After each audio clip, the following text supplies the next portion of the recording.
नमस्कार मित्रांनो, मी किरण सूर्यवंशी. मित्रांनो, आणि एक नवीन व्हिडिओमध्ये तुमचं स्वागत. मित्रांनो, आज आपण मुख्यमंत्री वैश्वी योजना या अंतर्गत तुम्हाला कोणते लाभार्थी यामध्ये पात्र आहेत, यासाठी तुम्हाला कोणते डॉक्युमेंट लागणार आहेत, यासाठी नक्की मंत्रिमंडळ निर्णय काय आहे याची A to Z माहिती आपण या व्हिडिओमध्ये पाहणार आहे. तर व्हिडिओ नक्की शेवटपर्यंत पहा आणि आपल्या चॅनलवर जर नवीन असाल तर चॅनलला सबस्क्राईब करून ठेवा, जेणेकरून तुम्हाला असेच नवनवीन व्हिडिओ आपल्या चॅनलवर पाहायला भेटणार आहेत. तर चला तर मित्रांनो, व्हिडिओ सुरू करूयात.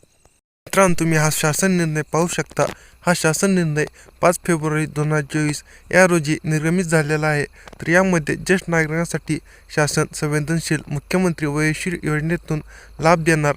यासाठी तुम्हाला राज्यातील ज्येष्ठ नागरिकांना मोठा दिलासा देणाऱ्या मुख्यमंत्री वैश्वी योजनेस राज्य मंत्रिमंडळाची मान्यता यामध्ये देण्यात आलेली आहे. यामध्ये तुम्हाला 2 लाख रुपये वार्षिक उत्पन्न मर्यादित 65 वर्षावरील ज्येष्ठ नागरिकांना याचा लाभ घेता येणार आहे.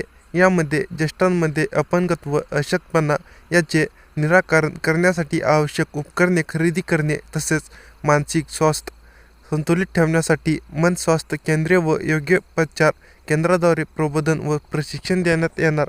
यामध्ये आरोग्य विभागामार्फत ज्येष्ठ नागरिकांचे सर्वेक्षण व स्क्रीनिंग करण्यात येऊन लाभार्थ्यांची तपासणी करण्यात येईल आणि पात्र लाभार्थ्यांना 3,000 रुपये एक रकमी थेट त्यांच्या बँक खात्यात जमा करण्यात येणार आहेत.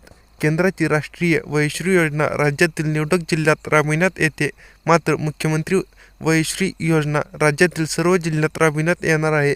या योजनेसाठी जवळजवळ 480 कोटी रुपयांचा खर्चास यामध्ये शासनाने मान्यता दिलेली आहे. तर यासाठी तुम्हाला कोणते डॉक्युमेंट लागणार आहेत हेही आपण या व्हिडिओमध्ये पाहणार आहे. तर व्हिडिओ नक्की शेवटपर्यंत पहा. व्हिडिओ जराही स्किप करू नका.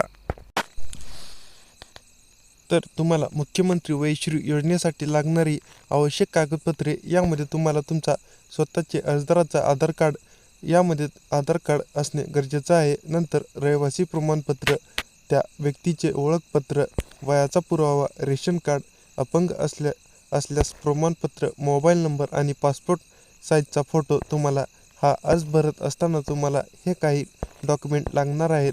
तर यामध्ये तुम्हाला यामध्ये ज्येष्ठ नागरिकाचे वय हे किमान 65 वर्ष असावे. ज्येष्ठ नागरिकाचे वार्षिक उत्पन्न हे 2 लाखापेक्षा कमी असावे.